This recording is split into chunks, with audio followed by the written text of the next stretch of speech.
Cell क्यों लगती है? अधिकतर मौसम बीत जाने पर बचे हुए स्टॉक सामान को निकालने के लिए या फिर छटे हुए माल को कम दाम पर लुभाकर बेचने के लिए। राजनीति में मुफ्त के वादों की सेल क्यों लगती है? क्या इसलिए ताकि दूसरे मुद्दे और सवाल छिप जाएं?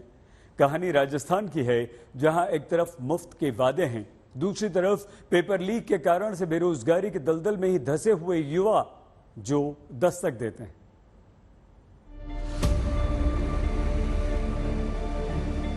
मुफ्त की बिजली, 500 रुपए में सिलेंडर, पुरानी पेंशन, ये सब अगर मिल भी जाए तो क्या है अगर बेटे बेटियां रोजगार के लिए तरसते रह जाएं? इसीलिए दस्तक देता सवाल है।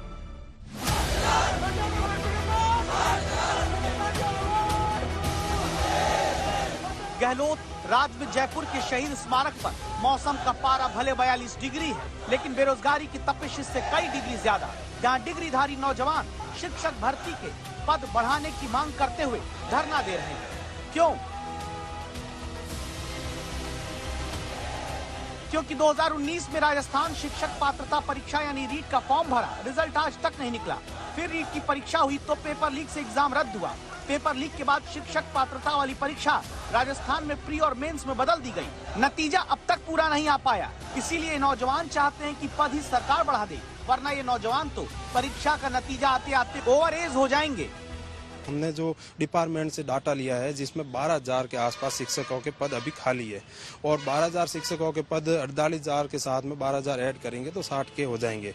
और यूं कि ये भर्ती काफ़ी समय से 2-3 बार रद्द हो गई और उसके बाद में पेपर लीक हो गया और उसके बाद में ऐसे करते 5 साल से ये रनिंग है। मुफ्त के वादों से जीत का हाथ मजबूत करने चले मुख्यमंत्री गहलोत से बाड़मेर से आकर जयपुर में धरना देते 38 साल के प्रधान चौधरी जैसे युवा पूछते हैं कि पेपर लीक जब सरकार की चूक है तो खामियाजा इनके जैसे बेरोजगार क्यों भुगते, जिनकी उम्र परीक्षा समय से होने के इंतजार में बीत गई। अब पद नहीं बढ़े तो ये कैसे नौकरी पाएंगे? पूछ लो आप, 4.5 सालों से क्या सेकंड लेवल की भर्ती हुई है? नहीं हुई है, एक भी भर्ती नहीं हुई है। और हमें बेवकूफ बना रहे हैं, वोट दीजिए हमें, हम सरकार रिपीट करेंगे, हम बीजेपी वाले के हम ये बदल देंगे वो बदल देंगे। क्या बदल दोगे आप? क्या बदल दोगे आप?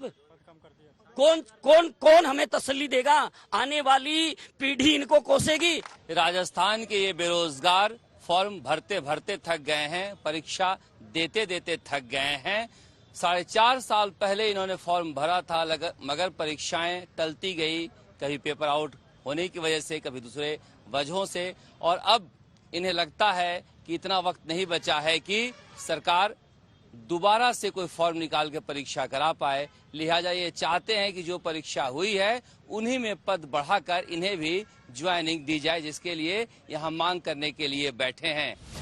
राजस्थान वो राज्य है जो बेरोजगारी दर में टॉप 5 स्टेट बनकर देश में रहता है। बेरोजगारी के मामले में पिछड़ता नहीं। जहां अब हालत ये कि मुफ्त वाली स्कीम लॉन्च करके जब जीत का डिजाइन तय करने मुख्यमंत्री निकलते हैं तो बेरोजगारी पर हकीकत के आंसुओं से सामना करना पड़ता है। महिलाओं को मान दो, सम्मान दो। हम गौर के कह रहे हैं हमारा करने महिला का विभाग ऐसा है जिसको परमानेंट के 2018 में जब वादा किया था इन्होंने हमसे, जब वादा नहीं किया 2018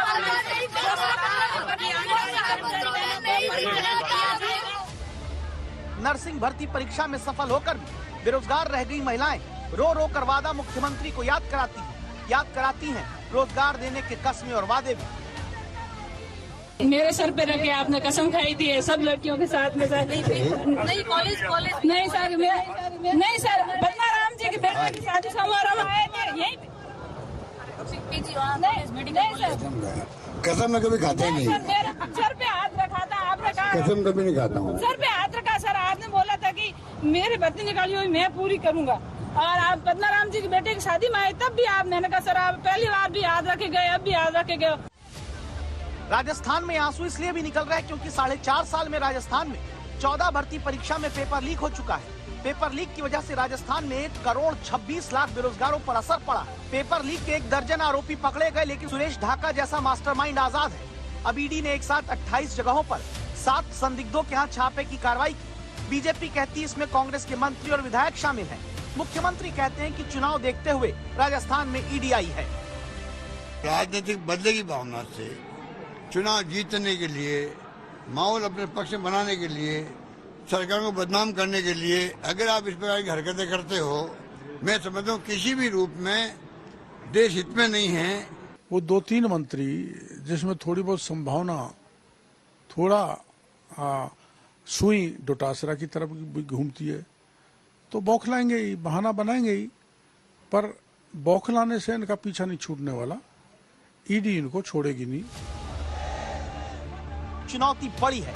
गुरुवार से बेरोजगार सम्मेलन होने वाला है। पायलट भी पेपर लीक का मुद्दा छोड़ने वाले नहीं। प्रदर्शन करते बेरोजगार और आंसू बहाते बेरोजगार क्या चुनाव का मुद्दा बनेंगे?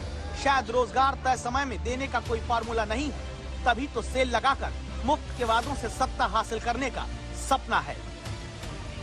शरद कुमार, जयपुर आज तक।